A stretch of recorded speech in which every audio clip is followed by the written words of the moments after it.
The most Venerable Thích Hộ Giác, and thank him for his service and his new position that he has just ascended to the most Venerable and Chief Executive Thích Quang Do. I am honored to be here today for this memorial service. I'm honored to be here because I understand that no government can limit the spirit and the will of the Unified Buddhist Association.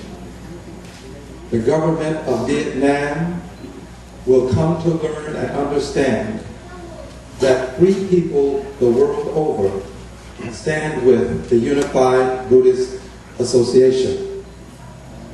And I want to pay special tribute at this memorial service to the Most Venerable Thích Nguyen Quang for living a life, an example of how suffering can be overcome with mental and physical purification. He has exhibited to us that we must continue, notwithstanding suffering, so that we may bring to the world the peace that the Unified Buddhist Association has been for so long preaching and teaching.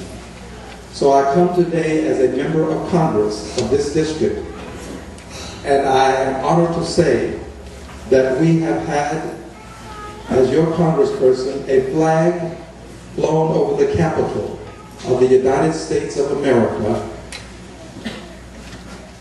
to be presented at this memorial service to this temple for the courageous work that it does in this country that impacts people around the world. At this time, I would like to present the flag to the appropriate person.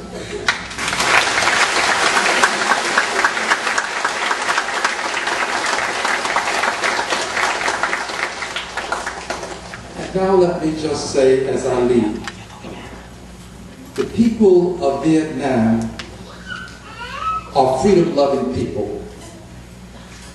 And they want more than just the calm that the government intends to put in place. You can have calm in a dungeon, but it doesn't mean that you have peace. It doesn't mean that you have freedom. For us to have true freedom in Vietnam, the venerables must be allowed to worship and teach as they see fit, without the hand of the government trying to intercede. The government of Vietnam must allow the venerables to teach as they see fit.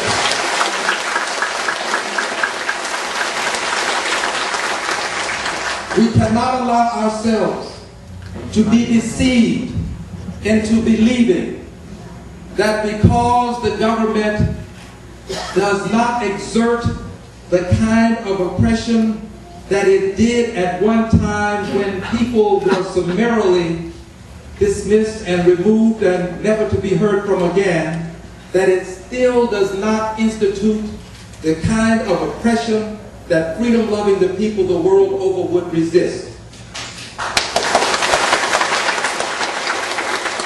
So I, as your member of Congress, I pledge to you that I will fight for the freedom of the people of Vietnam to my last breath.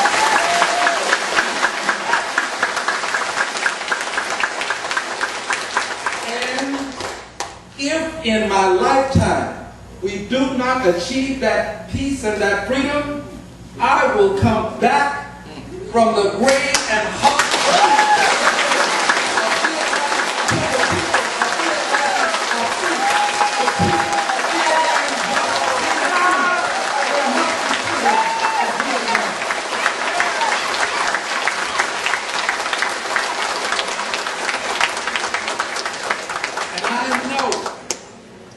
that the Venerable, who is no longer with us in the physical, is in this room with us in the spiritual, and it is because he is here that we must continue to stand firm and to fight for what we know is right, not with weapons, but with the word and the deeds and the actions of a few people. So I thank you for this opportunity to be heard. And if I have said something that was inappropriate, please understand that it was not from my heart. My head sometimes gets ahead of my heart, but my heart is with the people of Vietnam. Thank you very much.